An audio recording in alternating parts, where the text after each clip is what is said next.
एक ऋषि था जिसको वरदान था कि वह भविष्य में घटित घटनाओं को कभी भी वर्तमान में देख सकता है। और वो ऐसा कैसे करता था?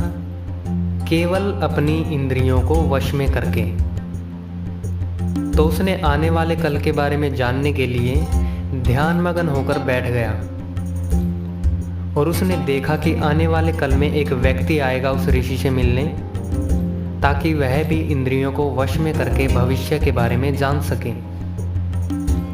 तो वह ऋषि ध्यान की समाधि में होकर बैठ गया। कुछ समय पश्चात वह व्यक्ति उस ऋषि के पास आया, परंतु ऋषि ध्यान में मगन थे। तो वह व्यक्ति वहीं बैठा रहा जब तक कि ऋषि ध्यान की क्रिया से बाहर नहीं आया। तो उस व्यक्ति ने ऋषि से कहा, मुझे इंद्रियों को वश में करना सिखा दीजिए ताकि मैं भी भविष्य देख सकूं। तो ऋषि ने कहा, ऐसा कभी नहीं हो सकता।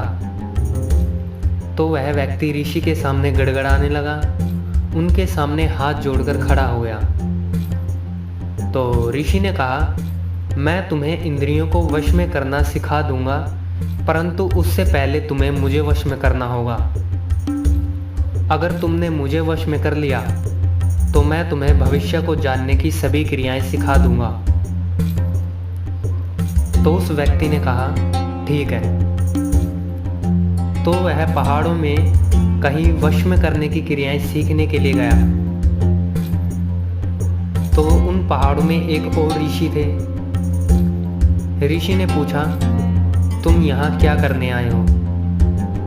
तो उसने बताया कि मुझे एक ऋषि ने कहा है कि यदि मैं उन्हें वश में कर लूँ तो वो मुझे भविष्य को जानने की सभी क्रियाएं सिखा देंगे। तो वह ऋषि हंसने लगा और उसने कहा, तुम बड़े मूर्ख हो। क्या तुम्हें उस ऋषि का नाम पता है? तो उस व्यक्ति ने कहा, नहीं। उस ऋषि ने बताया कि उस ऋषि का नाम वेला है। क्या आपको पता है कि वेला का क्या अर्थ होता है? वेला का अर्थ होता है समय, जिसको कोई वश में नहीं कर सकता महाकाल के अलावा। तो वह व्यक्ति चौंक गया और कुछ समय पश्चात वापिस घर चला गया। तो इस कहानी से पता चलता है कि एक समय ही है जो किसी का गुलाम नहीं हो सकता महाकाल के अलावा।